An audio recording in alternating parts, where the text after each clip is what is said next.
Vou iniciar o meu testemunho falando da minha juventude. Hoje sou uma idosa de 78 anos. Eu e a minha irmã éramos moças solteiras. Estávamos à procura de um casamento. Eu orava a Deus e o Senhor me revelou quem seria o meu esposo. Depois abri a palavra para confirmar a revelação e deu certo. Um pastor usado orou por mim pedindo para Deus confirmar se essa pessoa era certa. E Deus confirmou na boca do pastor. Mesmo assim eu não me precipitei e conheci toda a vida desse servo para ver se ele era um homem de Deus. Eu o vigiei para ver se dava bom testemunho de vida no lugar onde morava. Observei como ele tratava os seus pais. E ainda perguntei aos seus pais se ele era um bom filho. Os seus pais disseram que ele antes de conhecer a Jesus era uma pessoa difícil, mas agora era um amor de pessoa. O tempo passou, e vi com os meus olhos que ele era o esposo preparado para mim. O problema era que ele estava desempregado.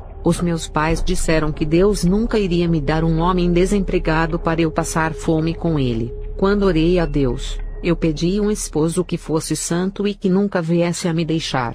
E ele era a pessoa que tinha as características daquilo que havia pedido a Deus. Eu não orei a Deus pedindo um empresário. A minha irmã orou a Deus pedindo um homem que tivesse muito dinheiro para não deixar faltar nada. E Deus ouviu a sua oração e lhe deu um homem que tinha uma empresa. Esse homem não era cristão, e nunca quis ir à igreja. Ele dava tudo o que a minha irmã precisava, mas sempre dava trabalho para ela e bebia muito. A minha irmã não era feliz com tudo o que recebia dele. O dinheiro não lhe proporcionou a alegria que precisava ter no seu lar. Já o meu prometido não tinha trabalho, e eu não aceitava me casar com ele nessa situação. Mas Deus aprovou a nossa união e lhe deu um emprego.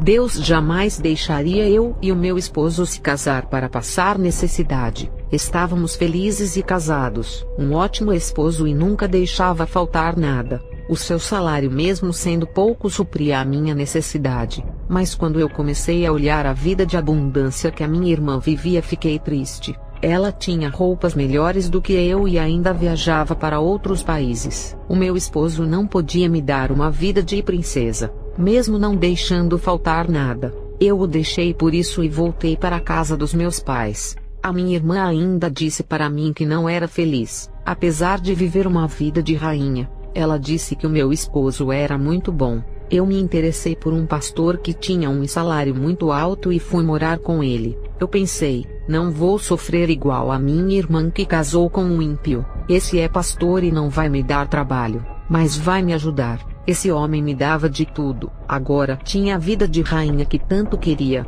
Mas esse pastor começou a querer ser o meu dono por dar de tudo. Eu era humilhada se não obedecesse a ele. Ele me feria com palavras e ainda dizia que se eu não cumprisse com o meu papel de mulher iria me deixar e procurar outra. Eu sofri muito e tive depressão. Eu falo para as moças que são solteiras: nunca escolha uma pessoa pelo dinheiro ou por aquilo que ele tem para oferecer. Não se venda. Tu vale mais do que isso. Escolha um homem de Deus. Jesus sabe escolher o melhor para você. Eu pedi para Deus um homem que lhe serve. Ele me deu, mas eu joguei fora e escolhi outro. Agora, por causa dessa escolha errada, estava pagando um alto preço. Eu descobri que esse pastor era divorciado 2 vezes. Ele não queria casar comigo, pois não tinha certeza de que iria dar certo. E com medo de divorciar mais uma vez, não se casou comigo e ficamos morando juntos. Moças solteiras, quando Deus prepara uma pessoa da parte dele, não se preocupem com o financeiro.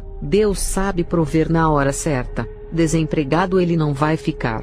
Deus vai prover emprego e tudo. Eu sempre fui uma mulher de oração, e nessa situação eu clamei a Deus e ele me ouviu. O meu esposo que Deus preparou estava em casa sozinho à minha espera. Eu pedi perdão para ele com lágrimas nos olhos. Eu pratiquei o adultério, e ele tinha todo o direito de não me aceitar mais como a sua esposa, já que escandalizei o seu ministério. Ele me aceitou como a sua esposa. Amós fez a mesma coisa. Aceitou a sua mulher adúltera. Eu tinha pedido para Deus um homem que nunca me deixasse, e ele era essa pessoa. Anos se passaram e tivemos filhos. Eu descobri que estava com câncer. Os meus cabelos começaram a cair. Estava fraca por causa da doença. O tratamento também era sofrido para mim. Eu pensei que o meu esposo iria me deixar por causa da doença. Eu fiquei careca e perdi todo o meu cabelo. O meu esposo ficou ao meu lado até a minha cura. Até que um anjo apareceu a mim e tocou na minha cabeça. E depois que fui curada do câncer, Deus deu uma grande bênção ao meu esposo. Ele entrou em uma multinacional e começou a ganhar 5 vezes mais comparado com o seu antigo salário. Fomos fiéis no pouco e Deus nos colocou no muito. E o meu esposo ganhou uma bolsa do curso de inglês para fazer gratuitamente. A empresa pagou a sua faculdade, e quando meu esposo terminou o curso e se formou, mudou de cargo, e passou a ganhar 8 vezes mais que ganhava antes, e juntos envelhecemos passando pelas provas. No ano de 2009, eu tive um arrebatamento de espírito. Foi o único dia que vi o rosto de Jesus. Estava orando há 15 dias, sempre à meia-noite. A minha alma desceu em uma escuridão sem fim até chegar ao lugar de trevas. Comecei a caminhar desesperada e perdida por esse lugar. Caminhando, eu vi fogos vermelhos saindo do chão. Era um lugar cheio de pessoas nuas, entre homens e mulheres, prostitutas, transexuais, lésbicas e atrizes pornôs. Eu vi 3 atrizes que gravaram filmes pornográficos quando estavam vivas na Terra. Eu não conhecia essas mulheres porque nunca assistia aos seus filmes. Uma voz disse: "Essa se chama Anastasia Brui." Ela estava sendo estuprada pelos demônios. A outra que estava na mesma situação se chamava Chloe Jones. E a última famosa que vi foi Lolo Ferrari. Eu ouvia a voz de Jesus falando comigo e revelando tudo. O Senhor disse: "Filha, essas mulheres que vistes nesse lugar se entregaram aos prazeres pensando que seriam felizes. Elas encontraram um grande vazio que não foi preenchido pela prostituição do cinema. Elas ficaram oprimidas por serem objetos sexuais e mercadorias do prazer. Os demônios da depressão fizeram morada nelas e elas se suicidaram. Esse é o resultado de todos os que procuram prazeres no sexo."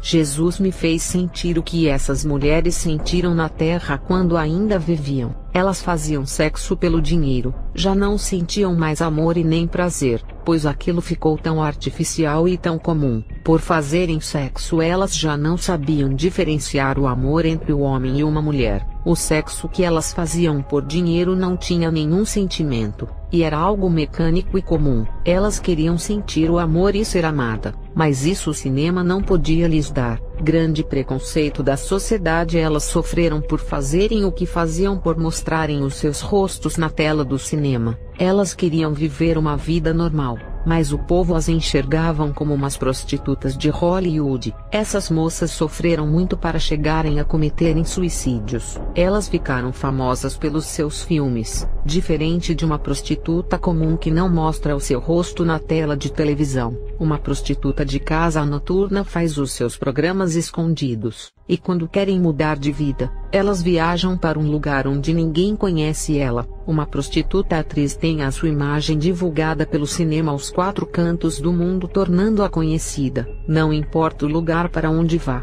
sempre será conhecida por causa da televisão. Muitas dessas atrizes não suportam a pressão de viver uma vida normal e se matam. Eu vi uma prostituta no inferno. Ela desistiu de casar e viver uma vida normal para ser uma prostituta. Ela caiu nos prazeres da carne e se prostituiu com vários homens. Ela não queria se casar com um homem porque se acostumou a ter relações sexuais com vários homens. Ela era uma pessoa devassa e insaciável. Quando ela morreu, foi para o inferno. Os demônios a obrigavam a fazer sexo com eles e ainda torturavam as suas partes íntimas. Eu vi milhões de demônios da prostituição naquele lugar. Esses demônios são os mesmos que fazem as mulheres andarem sensuais com roupas sexys. Eles levam as moças ainda muito jovens a praticarem a prostituição. Eu vi os demônios que trabalham na vida de modelos e prostitutas atrizes. Moças que sonham ser modelos ou mísseis também são influenciadas por esses demônios. Tudo o que tem a ver com a beleza e o sexo, esses demônios estão envolvidos. Eles levam as mulheres a serem um produto da mídia e uma mercadoria lucrativa da empresa. Mulheres que nasceram bonitas tornam-se alvos de empresas de beleza ou do sexo. O objetivo dessas empresas diabólicas é venderem a beleza dada por Deus. Esses mesmos demônios fazem as mulheres implantarem silicones e a fazerem plásticas para melhorarem as suas aparências. Empresas do sexo que vendem o corpo da mulher, incluindo o cinema, são satanistas, e divulgam a imoralidade, sodomia e depravação. As empresas de modelos igualmente usam a imagem da mulher para divulgarem a sensualidade e a beleza. Estas empresas não são honestas. Eu aconselho que não trabalhem em lugares assim. São empresas que estão levando milhares de almas para o inferno. Tem empresas que são armadilhas para a morte e condenação. O dinheiro tem levado as pessoas a fazerem coisas absurdas. Mulheres que vendem os seus corpos por dinheiro têm legião de demônios habitando em seus corpos. Qualquer homem que se deitar com uma dessas mulheres se tornam uma só carne como se fossem casal. O sexo só pode ser realizado entre o casal. Quando duas pessoas que não são casadas têm um ato sexual, tornam-se em uma carne, e os demônios de um passam para o corpo do outro. Não existe bênção nisso. Tudo é maldição para a vida. Se você é um cristão usado por Deus e fizer sexo com uma prostituta, os demônios dela passarão para você, e o Espírito Santo se afastará da sua vida por causa do seu pecado. Depois de ver essas empresas no inferno, meu espírito voltou ao corpo. Tem uma mensagem à igreja. O corpo de Cristo, que é a igreja, tem que cultivar a amizade, a união sem contendas. No ministério onde congrego, o meu esposo como pastor conseguiu adotar esse padrão. O problema das igrejas dos dias atuais é se importar com os alvos alheios e ficam atacando as outras igrejas. Se os ministérios se preocupassem com as suas ovelhas e deixassem os pastores cuidarem dos seus rebanhos, as coisas seriam melhores. O meu esposo como um pastor se preocupa com o rebanho que está em suas mãos, porque é dele que Jesus irá cobrar naquele grande dia.